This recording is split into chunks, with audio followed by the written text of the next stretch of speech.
All right, if you're on a meal team, monitoring, evaluation, accountability, and learning, you know you're on the front lines. But what happens when a complaint comes in and it's not about a service, but about someone's actual safety? Knowing what to do next, and just as importantly, what not to do, is maybe the most critical part of your job. So that's what we're going to break down here. This is your guide. I mean, this statement really gets to the heart of it, doesn't it? You are often the very first person a survivor or a witness trusts with something incredibly personal and sensitive. This isn't just about ticking a box or following a procedure. It's a huge responsibility because how you respond in that moment, well, it can change everything that happens next. And listen, that is not an exaggeration. What you do in those first few minutes can literally be the difference between protecting someone who's vulnerable or accidentally putting them in even more danger. So this whole guideline, it's all about giving you the clarity and the confidence to make the right call every single time.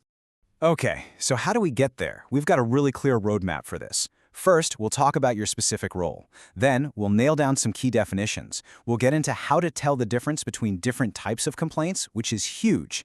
Then we'll walk through the step-by-step triage process, see the 2 different paths a complaint can take, and we'll wrap it all up with the one golden rule you should never forget. All right, let's be crystal clear about this right from the start. Your role is not to be an investigator. I'm going to say that again. You are not an investigator. If you try to investigate, you could actually mess up the evidence or, even worse, put people in more danger. Your job is to be a safe and effective first line of defense. It's simple. You receive the complaint, you figure out if it's a safeguarding issue, and then, this is the most important part, you escalate it, immediately and confidentially.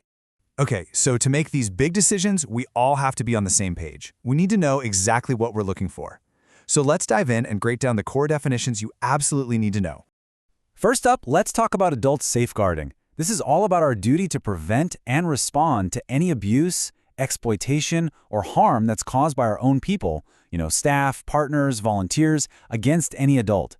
The key thing to remember here is the link. The harm has to be connected to our organization's work in some way. And then we have child safeguarding. It's pretty much the same idea, but for anyone under 18. But, and this is a really big but, there's a huge difference here. We have a proactive duty to prevent harm that we could see coming. It's not just about reacting when something bad happens, it's about making sure our programs are safe from the get-go. So when you look at them side by side, you can see the core responsibility is pretty much the same, right? Prevent harm. But the key difference is age. And that age distinction brings in this higher, non-negotiable standard when it comes to kids, a standard we have to apply 100% of the time. And this quote, this is everything. The best interest of the child. This idea, it's not just a nice thought. It's an absolute rule from the UN Convention on the Rights of the Child. And what it means for you is this.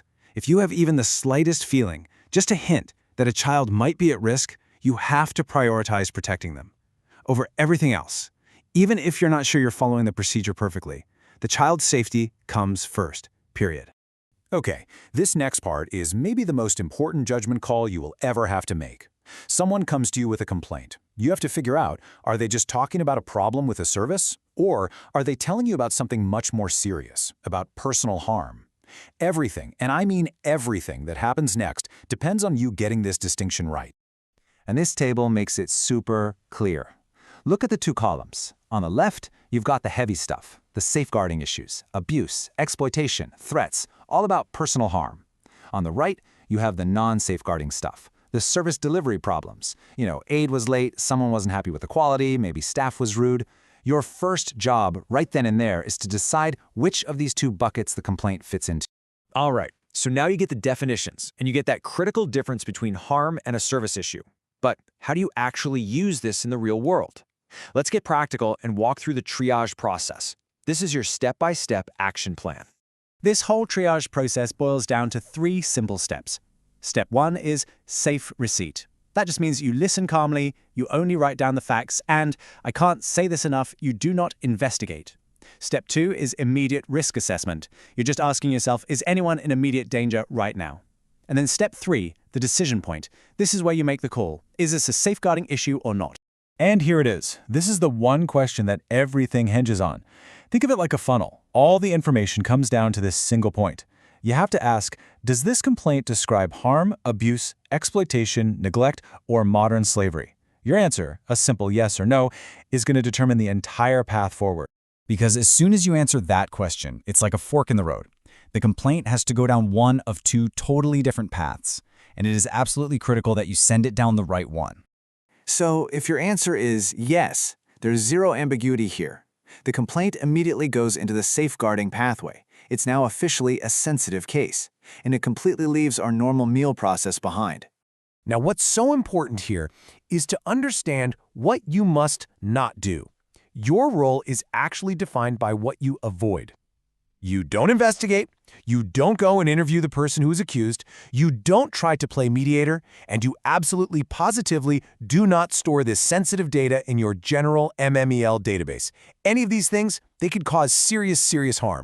So what do you do? Your job is simple, direct, and urgent. First, you escalate immediately to your safeguarding focal point. Second, you maintain strict confidentiality. Don't talk to anyone about it. Third, you reassure the person, let them know they did the right thing by speaking up. And finally, and this is so important, if you have any doubt at all about someone's age, you always treat it as a child safeguarding case. No exceptions. Okay, but what if the answer to that big question was no? What if the complaint really doesn't describe harm or abuse? Well, in that case, it stays right where it is, inside our standard accountability process. It just follows the normal, non-safeguarding path. And this should feel pretty familiar, right? This is your bread and butter. You log it in the system, you refer it to the right team, and you track it until it's closed out. But check out that last point. It's a critical safety net. You've got to stay alert. If at any point new information comes in that even hints at harm, you have to reclassify it and escalate it immediately. So, we've covered a lot, haven't we? We've gone through the definitions, the process, the two different pathways. Now, let's bring it all home and talk about the golden rule, the core principles that have to guide every single thing you do, especially when you're feeling unsure. Just think of these principles as your compass. They'll always point you in the right direction. We have zero tolerance for abuse. We always take a survivor-centered approach, meaning their needs come first. Confidentiality is non-negotiable. And we are absolutely committed to doing no harm. And remember, escalating quickly, that's not just paperwork. It can literally be a lifeline. Look, if you forget everything else we talked about, please remember this one thing. Protect the person first, clarify later. When you're standing at that fork in the road and you just aren't sure which way to go, the answer is always to escalate. It is so much better to be overly cautious and protect someone than it is to hesitate and risk their safety. Your first duty is to the person, not to the process. Protect them first. We can figure out the details later.